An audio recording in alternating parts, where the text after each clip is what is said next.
congrats on the nomination with the Teen Choice. Thank you. Yes, it's very exciting.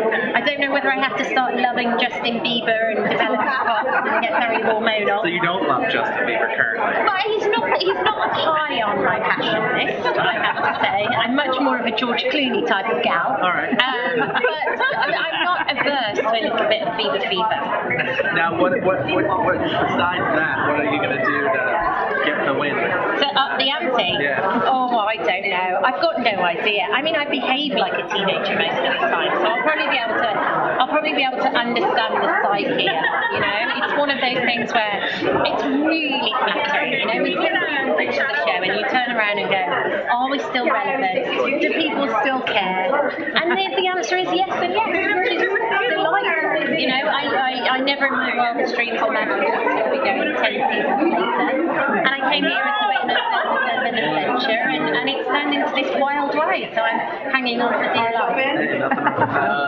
So, both of this, your ninth season, being a host, what challenges did you face still today hosting the show? Oh, there's lots. I think the first thing is it just being live.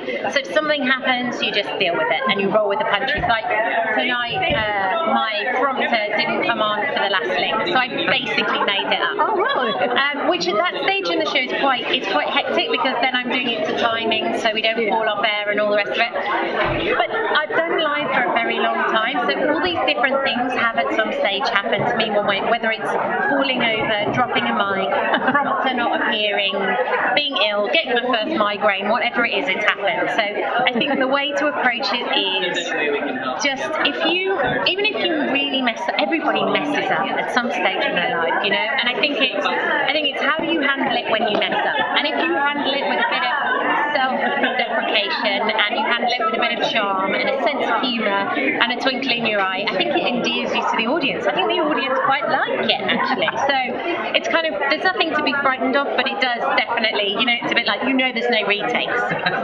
Yeah. Well, there's one of the new things this year is that Sorry, Kate. right now you are doing the eliminations in the begining of the episode. Yes. What does that kind of do to your mindset? Because you know you have to console these contestants right away and then get on to the happiness. It's a drastic change. It's a really, really difficult one because we are down to one show a week now. It's where do you put the elimination process, because you can either put it at the top of the show or you can put it at the end of the show. But if you put it at the end of the show, then actually what you're doing is revealing the votes from last week. They're not relative to the dance that they've done this week. I think it's still work in progress. I think we need to look at it. The one thing that I, as host, definitely missed was the packages, you know, the packages of their best bits and all those kind of things. And I think there's a way to develop those packages where it's about setting the tone, and I think it's about celebrating their time in the competition. I think it's about the funnies, the goofballs, the silly, the amazing moments, the moments that give you chills, and I think those bits should be in, and we should celebrate it so that it doesn't start the show on a down. It's kind of about every week we're going to have to lose somebody. That's the nature of the competition. But let's celebrate the very fact that they are the best of the best and they were one of our top 20, and let's celebrate.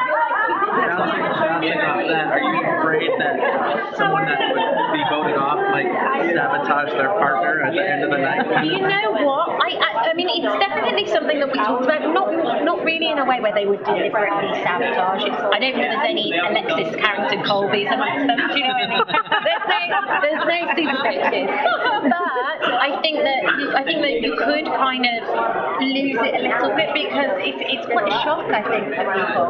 But the one thing I have learned over doing the 10 seasons is that dancers are a unique breed, and they're very much, out of all the different entertainment professionals, they're very much the show must go on, and I've seen people dance on broken toes and twisted ankles and their feet splitting apart and their vital organs shutting down, and they still somehow do it, and that's what makes dancers brilliant. And so I don't think you definitely would never get anybody sabotaging somebody else's chances. I think you might get some, but I think most people will go out there and go, this is my last dance and I want it to be remembered and I want it to be I mean, that was the thing that happened tonight with Carlos, you know what I mean? I think the routine became even more poignant and even more beautiful, and I think you would agree with me.